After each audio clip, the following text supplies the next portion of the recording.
Hello, everyone. Welcome to the Pathways to Family Wellness podcast. My name is Dr. Brendan Reardon, pediatric and family chiropractor. And joining me for the third time, this is very exciting in a row, we've got John Ohm, the managing editor of Pathways to Family Wellness magazine, the inspiration for the podcast. John, thanks for joining us again.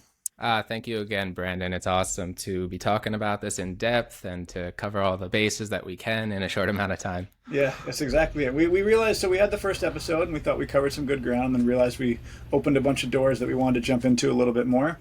And then we had the second one, which talked, so the first one was more of an overview of some of the work of German New Medicine and how it understands special systems in biology, programs in biology a bit more. And then we jumped into some examples of the work last time, and we felt like that we just wanted to talk about a few more examples this time as well. Yeah, absolutely. It all comes into clear view when you do go into the examples. I went through the biological laws and sort of the theory and the context to understand these new phenomenon, but seeing it in practice, seeing it playing out in these examples, describing how the symptoms and the diseases that we experience, ruling out poisoning, ruling out injury, are expressions of these biological programs of adaptation and the sequence of events that happens, the conflict active and the healing phase.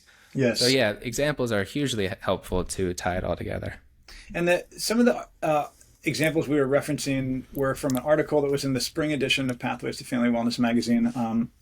And the article title is Biological Programs of Nature. And what I really liked about it is it sets a pretty clear-cut, step-by-step process of how certain events imprint that are conflict shocks in our body, going through first the psyche, the interpretation of the event, into the nervous system, into the brain of the imprint of the event, into the biology of the end organ of the effect of the interpretation of the event. Am I Yeah, summing that up correctly? yeah, for the most part, and just a little nuance there. The impact does impact the psyche, brain, and organ simultaneously. And the Yes. idea here is that the psyche, the brain, and the organ are one whole, uh, interconnected. The reality of biology, it's psyche, brain, organ are one thing. And so a conflict shock impacts all three simultaneously. But yes, the psyche is what determines the nature of the conflict shock via your perception of it. And that's super important to determine where in the brain the imprint will land. Yes. Yes. Yeah, Because two people could experience the same event and interpret it very differently, right? exactly, Yeah. exactly. Yeah. Yep. And so one of the examples we talked about that could be worthwhile would be going over fever or like an elevated body temperature. So I'm wondering if we can walk through the step by steps of certain interpretations or events that might lead to a situation like that. Yeah, sure. So fever is kind of a general description of what can happen in the healing phase of a biological program. And with Thank you. fever, we're really looking at biological programs run from the sensory cortex of the brain in the cerebral cortex. And these relays, there's something called a homunculus in the cortex of the Yes. brain, where the human body is represented in its form in this homunculus in the brain. And so you can have an impact land here or here in the sensory cortex, affecting a different part of the ectodermal tissues of the body. And fever is the healing phase of any of these biological programs. Perfect. Thank you. That's where you will get fever. Fever is kind of a big conversation. It's not completely limited to this. You can have fever expressions from other things. But yeah, to understand fever, the law of two phases, the conflict active phase, that's also called the cold phase. You get cold hands and feet, you're Yes. nervous, different kind of metabolic changes happen when you're responding to the stress. And then when you resolve the stress or resolve the conflict, then you enter into the vagatonic healing phase. And that's also called the warm phase. You get warm extremities. And if the sensory cortex was impacted, affecting the ectoderm, like the skin, you get this fever expression. Sometimes fevers coincide with a rash on the body, and that would make sense because the sensory cortex is controlling the ectodermal skin. Yes. Sometimes you get fevers connected with a seizure. Now, this is another aspect. Seizure is from the motor cortex just in front of the sensory cortex. And if the motor cortex was simultaneously impacted, then in the healing phase, you'll have a seizure of the motor cortex and the muscles that were affected, which is something which is a part of the healing phase called the EC, the epileptic or epileptoid crisis. It's this midpoint of the EC. We didn't talk about that in the last 2 episodes, but it's a very important aspect of all healing phases in the body. So if we just go to fever and disregard, a seizure that could happen, we like to think that the fever is the cause of the seizure, but really the seizure is a motor cortex phenomenon. It's the EC healing phase where the edema is being pressed out of the body and that's where the seizing happens in the body. So it's not actually the fever that's causing the seizing. It's actually another brain phenomenon. But with respect to fever, we're looking at the sensory cortex. Yes. Okay. And this is about separation conflict. So a separation conflict will impact the sensory cortex. And there's 2 kinds of separation conflicts: wanting to separate from something, or the opposite, not wanting to separate from something, yes, or someone, being torn from somebody. So that is the nature of the conflict that will impact the sensory cortex, and it can cause these cellular ulcerations in the ectoderm of the skin. And where that occurs will be highly significant relative to the way we perceive the separation conflict. If it's something we wanted to hold on to, but it was torn away from us, that area of the body that we associate with holding on to the person or the thing is what will be affected. The example from the magazine that I think is really appropriate, there's a boy whose dog runs away, and he's experiencing tremendous worry about that. Mm-hmm. And he experiences some eczema and an ulceration of his skin on the spot of his arm, where he would typically be contacting the dog, right? So he would typically be expressing love and feeling love through the animal. Exactly. What happened is he suffered a shock of separation because his dog went missing for several days. Yes. And during that time, the skin ulcerated on the arm that he associated with holding the dog. Okay. And with that ulceration process, you might not notice anything. But if it's intense or prolonged, you'll get dryness of the skin. Mm-hmm. That's all conflict active manifestations at the biological level. Yes. What happened is he resolved that conflict. The dog was found. The mother brought him home, and he was like, "Yay, I found him!" Yeah. And within 30 minutes, that's when the whole organism went into the healing phase. And at the level of the skin, that's where you get the expression of a rash or an eczema. And gotcha. Yeah. So yeah, that was a good story. It described how it was a life experience that shocked him, and it was interpreted by his psyche as a separation conflict, not wanting to separate from the dog. And here's this biological program running to galvanize a whole psyche brain organ response to cope and manage with this challenge. Yes. And it was when he resolved the challenge, when the dog came back, that everything shifted. The brain shifted from this concentric spherical lesion of activity in the sensory cortex. It shifted from that sphere of activity to an edema, in the healing phase. And then at the organ level, the skin that was ulcerating started to become replenished, and you have this rash appearing as part of this healing process. Yes. Yeah. It's a great example, and I found that really fascinating. I'm wondering, just for a sec, if we can jump back to when we were talking about some of the fever a bit as well, and the manifestations of that, and you were mentioning the convulsions, or like a febrile seizure as we would understand it. But mm-hmm. Would a way to understand this be, it's common in the animal world where if an animal has to run for its life or do a big sprint, you'll see it like do a jitter afterwards, where it's almost like appearing to be convulsing, but it's like working out the energy of the experience in some way. Or if an animal had a freeze response, right? So when we know about nervous system, there's fight, flight, there's also freeze. If the organism isn't able to activate a fight or a flight, it can go into a freeze response.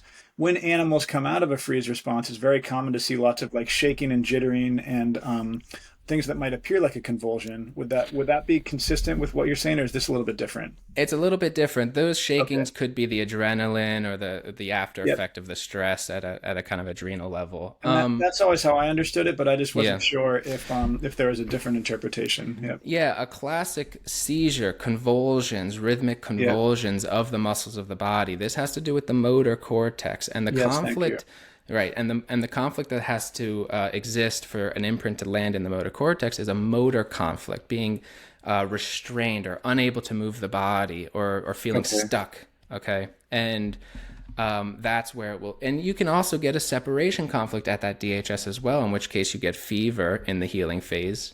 And then when the motor cortex heals, you'll get this healing phase where at that midpoint of the healing, you get what's called this EC. It's a shift in the vagatonic healing to a momentary or short spurt of sympathetic activities, a Yes. sympathetic atonic effect. And what this EC does is a very important part of the German of medicine and clinic in understanding the body and clinical practice and everything. But a lot happens at the EC. But the real purpose is to press out the edema from the brain, okay, and to kind of reset the organism so it can get back to normal tone. So the EC of a motor conflict, in the healing of a motor conflict, you might have fever if the sensory cortex of a separation aspect was involved as well, but that seizure is a predictable healing consequence of a motor cortex biological program. Okay. So classical seizures, and like we said last time, things can become chronic due to tracks, which means the healing phase, you'll get to the EC, you'll get the seizure, and then it gets interrupted because a track brings you back into conflict activity. The track reminds you of the DHS shock experience. Which means that the track was present at the moment of that shocking experience, and it was registered by the psyche and the nervous system as being important in that Yes. moment. And so a track can be a sensory impression, like a smell or like pollen in the air, a food we were eating at that time, a person, a place. Any of these can be tracks. Thoughts and feelings can be tracks. And so when we're in the healing phase and we have recurring episodes of seizures, it means we're being tracked up relative to this this biological conflict. It's being represented in our awareness, causing the biological program to kick back into conflict activity for a time, and then you have to go through the healing phase again, and then you can get recurring seizures. Same with any other symptom in the body. It can become chronic or it can become recurring due to tracks that reawaken the biological program because it reawakens the conflict in life.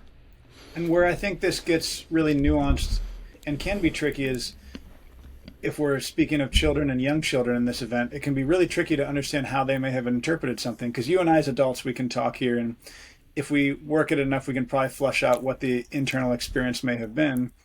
But sometimes with kids, it would be tricky to understand how they may have interpreted it. But maybe it's not as important to understand how they interpreted it, but just to know that it was interpreted in a particular way, and that knowledge alone can give us access into the process that's occurring. Yeah, absolutely. A tremendous amount of knowledge and control over the situation and awareness about the situation. But yeah, that's a really good point is pre-verbal children, how do you talk to them to try to figure out how they responded and reacted? Right. The symptoms will tell you at that biological psyche level how the organism reacted. Okay, it Yes. landed in this part of the brain, which means they received that shock as a certain kind of conflict interpreted. And with young children, they're new in life, and they have to be challenged by the experiences of life, and so it's a common thing to get these kinds of symptoms to come and go in children, Yes. right? The question is always when it becomes chronic in a child or an infant. You want to say, well, what's going on here, right? And this is why it's so important. What you really can do is you can try to figure out and understand what would have been the shock for them. So let's say they're experiencing a rash, which would be a separation conflict. You can start to think about their life story as a parent and say, well, what might have been an episode in their life that really shocked them and they wanted to separate from a situation, or didn't Or they want felt to. being separated and they didn't want to be separated. Exactly, Yeah. exactly. And remember, the symptoms in this case would show up after the resolution to their conflict. Yes. So it'd be reunion with the mother. And Yeah. if it was separation from the mother at daycare, or if it was separation in some other sense, not wanted separation, it would be the reunion. And then you'd get the symptoms 30 minutes after or very soon after. Yes. So you can begin to even look at infants, even not having their awareness or access to kind of their verbal descriptions of things. And to add on to that, experiences in the womb Sure. that can imprint an infant. There was an article in a previous issue of somebody who was working with her daughter. The daughter's son had asthma at a young age, okay, at like Yes. 2 or 3. And what they uncovered was that the programming conflict, the thing that the conflict shock that really primed the nervous system at this early age, was an in utero experience. And the mother recalled it immediately because they were able to identify that the track that was causing the recurring episodes of asthma was a loud noises. And so the question to the mother was, did this child experience any loud noises, perhaps in utero? And the mother said, oh my God, yes. I was about 7 months pregnant. I was at a music festival supporting my husband. And there was a moment in time when things just got really loud and I was really nervous. I felt the anxiety in me. I had to leave the festival. It was so bad. So that was the programming conflict for the child in utero. Okay. And when they identified that, they were in the presence of the child who was 2 or 3 years old, and they started talking to the child and saying, look, it's loud noises and we can try to address this, bring our conscious awareness to it. And so in that story, they actually tried to apply some practical solutions. So not just avoid loud, noisy areas, but Yes. put on noise canceling headphones if there was loud noises. A track that developed were fireworks in this Yeah. story. So fireworks, after the firework experience happened, that night he would get an asthma attack. Isn't that Okay. interesting? Okay. Yeah, exactly. So they were able to identify this and continue to talk with him. So over the course of a couple of years, they were able to downgrade the asthma considerably to the point where he wasn't having any asthma upon fireworks or loud noises, drums, etc., these common tracks. And then once at around age 8 or 9, he had an asthma attack in the middle of the night, and it was sort of out of the blue. And so the mother started talking with him and said, did anything scary happen today at school? And he goes, oh my God, yeah. There was a fire drill. Nobody, it wasn't expected. It was a mock fire drill, and it was really loud, and we were all freaked out. Yeah. And so there you have it. There was that unexpected track that reminded his organism of what was imprinted at a very young age. Yeah. Now, how were they able in that situation to determine that it was loud noises? For me, this is, I think, the piece that's really an art form about this is really understanding or decoding like what the situation would be, right? Yeah, Of, yeah, like, absolutely. loud noises, but for me, lungs. When I think of lungs or lungs in spasm, I almost think of like a like a gasping shock or a surprise or something like that. But my brain wouldn't necessarily go to loud noises as the first thing to cue into. Well, it doesn't necessarily have to be loud noises. So Yes. the conflict shock that impacts the bronchi or the larynx. And when you're talking about asthma, you're really talking about the bronchial muscles or the laryngeal muscles, Yes. okay? And it depends. Is it a bronchial asthma or a laryngeal asthma? Okay, there's differences there. But in both cases, the conflict shock that initiates a biological program affecting these organs of the body, including the muscles in some cases, is a territorial fear, often to do with an aggression, or it can be described as a fear in the territory, okay? So is that loud noises? Yes, it can be loud noises for somebody. It can be an actual aggression, an Yes. experience of being aggressed against, okay? So in that story, how they identified that it was loud noises, well, the mother experienced, or the child had his first asthma attack one Friday night, okay? Yes. And that happened again the next Friday, and then again the next Friday. And so she called her mother, who was aware of the German new medicine. They started to discuss this. It's like, this has been the 3rd week in a row that he's had asthma attacks. And the question was, well, what did he start doing over the past 3 Fridays that are out of the ordinary? And the answer was, oh, well, we started going to this coffee shop where you had this cool musician with lots of instruments, and there was a lot of playing of drums. And the question was, well, how did this child receive that, or how did he like that? He said, the mother was like, didn't like it at all. He kind of went away from the loud noises, didn't like the drums at all, and kind of hid in a corner.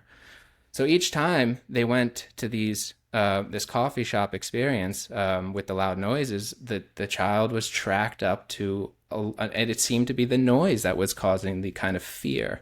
And so that prompted the question, okay, earlier, maybe even in utero, was there an episode of a loud noise that might have shocked him? And that's when she said, yes, oh my God, at 7 months pregnant, there was that very loud experience at the festival. Okay. And so and then of course, addressing that helped downgrade the asthma until it started to resolve completely. Fireworks were a very clear track. Yeah. Loud fireworks that night, he would get an asthma attack, but the rest of the week he was fine, So he became aware of it, and there was, a cute little episode of what he would be like, Mom, I'm going to watch fireworks with my friend, and I'm not going to be afraid, Yeah, that's great.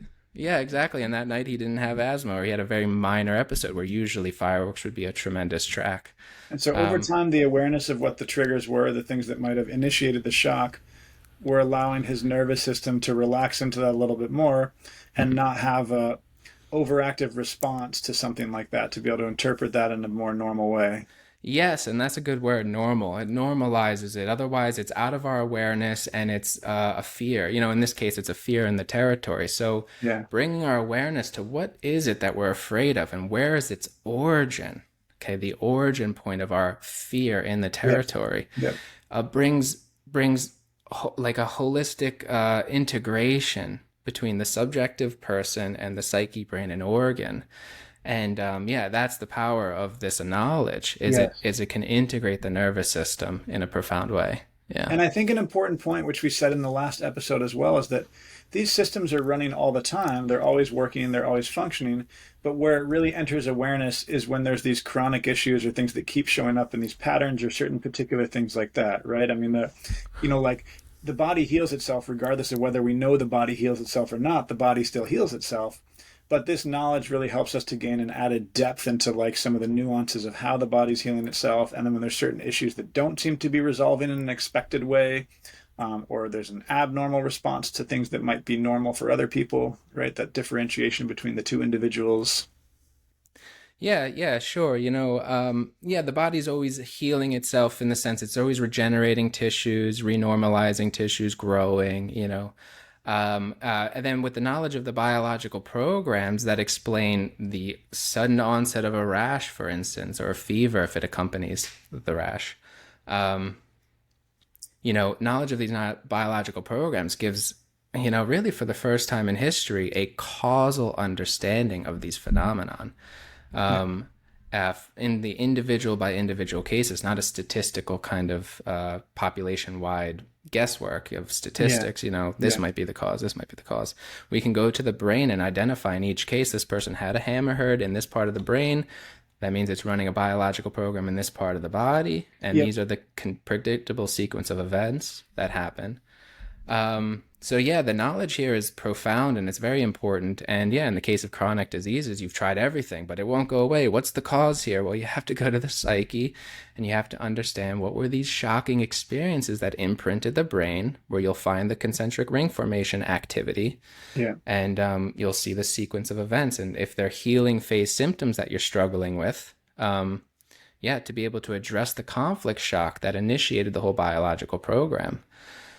And then its origin, its deeper origin, bringing integration to the nervous system. So integration of the nervous system. That's great.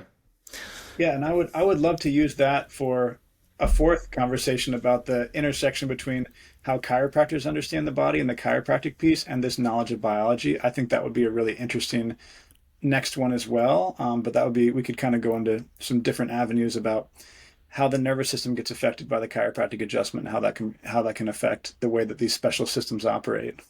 Yeah, absolutely. That is a fascinating question and a very ripe one to be honed in on. How does bringing balance to the nervous system, adjusting subluxations, vertebral subluxations, bringing greater expression to the nervous system, how does that tie into these new discoveries? Obviously, it's going to tie in greatly. It's going to be a very important thing.